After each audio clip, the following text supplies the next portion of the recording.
back to American Sunrise. I'm Dr. G. Thanks for joining us this morning. We invite you to hop in our conversation on YouTube, Gettr, and Rumble. Right now, we are talking about the fact that I used to actually think that Jack did live in Jack in the Box, and I worried about him when it was cold or hot outside.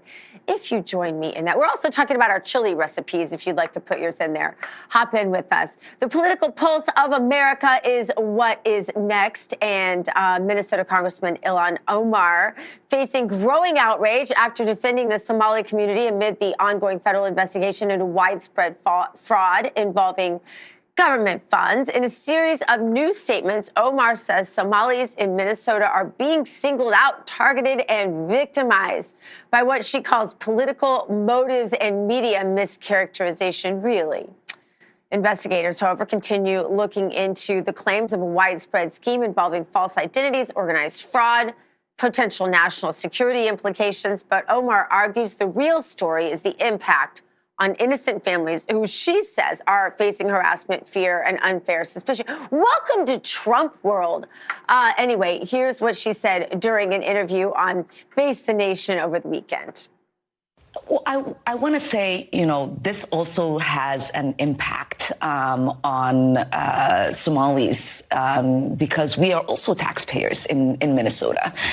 We also could have benefited from the program and the money that was stolen. And so it's been really frustrating for people to not acknowledge the fact that we're also, as Minnesotans, as taxpayers, really upset and angry about the fraud that has occurred. Mm-hmm.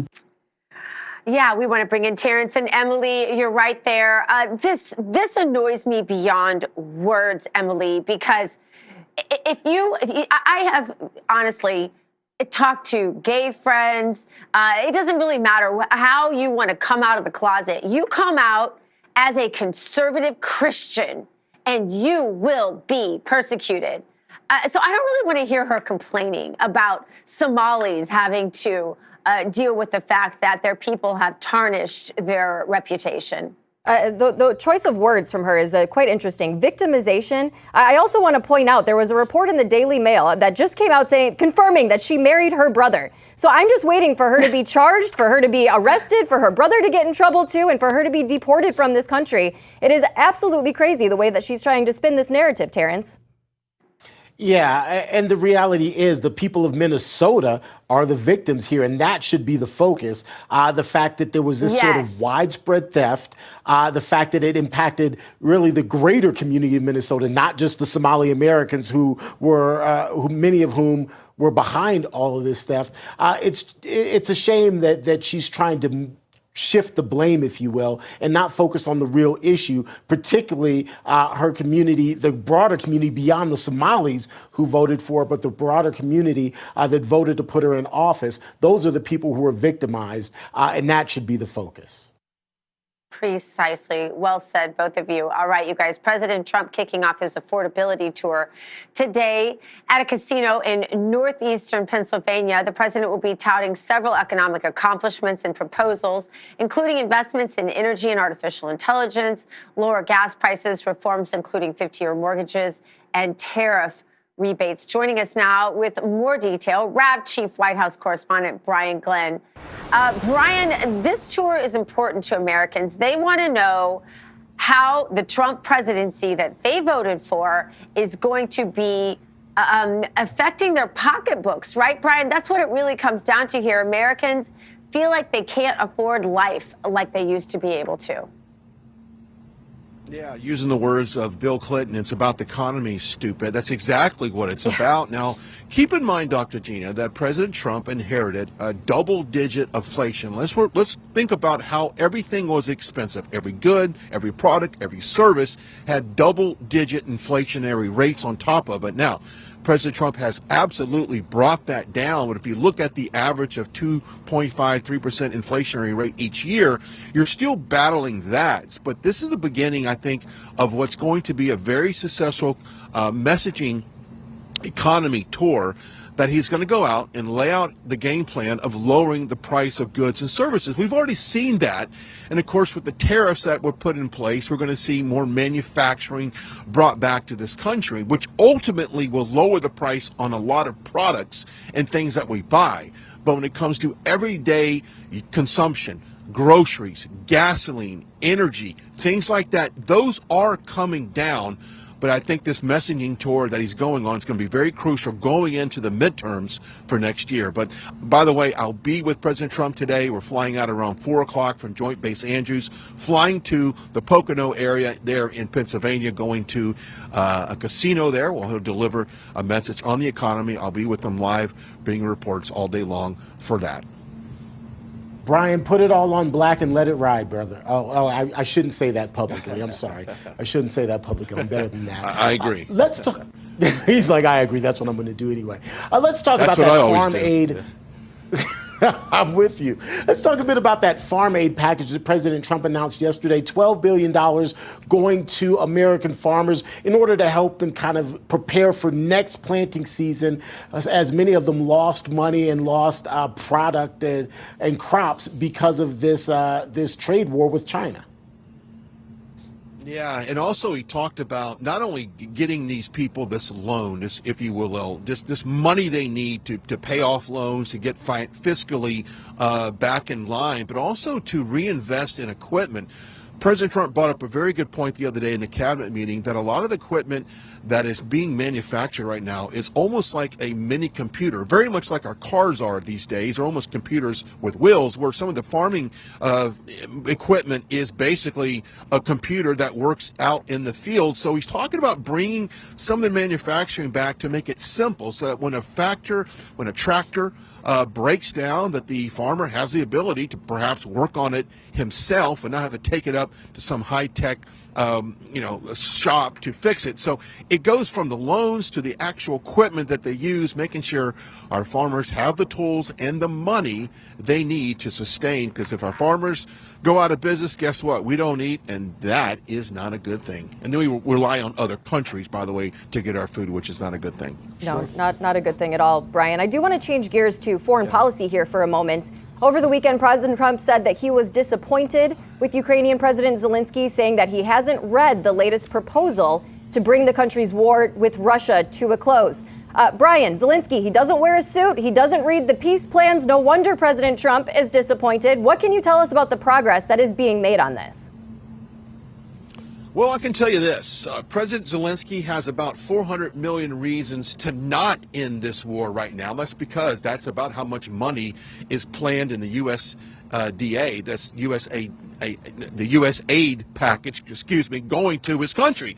So there is no urgency, in my opinion. And if you look at the money, if you follow the money that's been going to Ukraine, it's been a conveyor belt of U.S. funds going to his country. Don Jr. just said it the other day in Doha. If you look at the amount of wealth that is poured out of Ukraine, that's now in Monaco and other countries in that region, it's insane. It's all coming from Ukraine. So if you follow the money, I'm not sure he's serious about ending this war. Now, if you look at the facts that Putin still has not fully agreed with everything, and of course there's things that he disagrees with, and there's things that Zelensky previously with meetings have disagreed with. But it does not surprise me that he has not read the latest update on ending this war. He's got 400 plus million reasons to not do it. But let's see if we can get this thing done. Look, I think the American people have war fatigue at this point. Either end the war, or what they say in the bathroom, or get off the pot. Let's do it. Yeah, or end foreign aid. I think in every situation, it just seems like the American people really want some of those dollars to come back home and be more domestically enhancing if we can. When we have veterans on the streets and we have Gen Z unable to afford homes and live the American dream like their parents have, there just needs to be more conversation about this, I think, Brian, happening on Capitol Hill.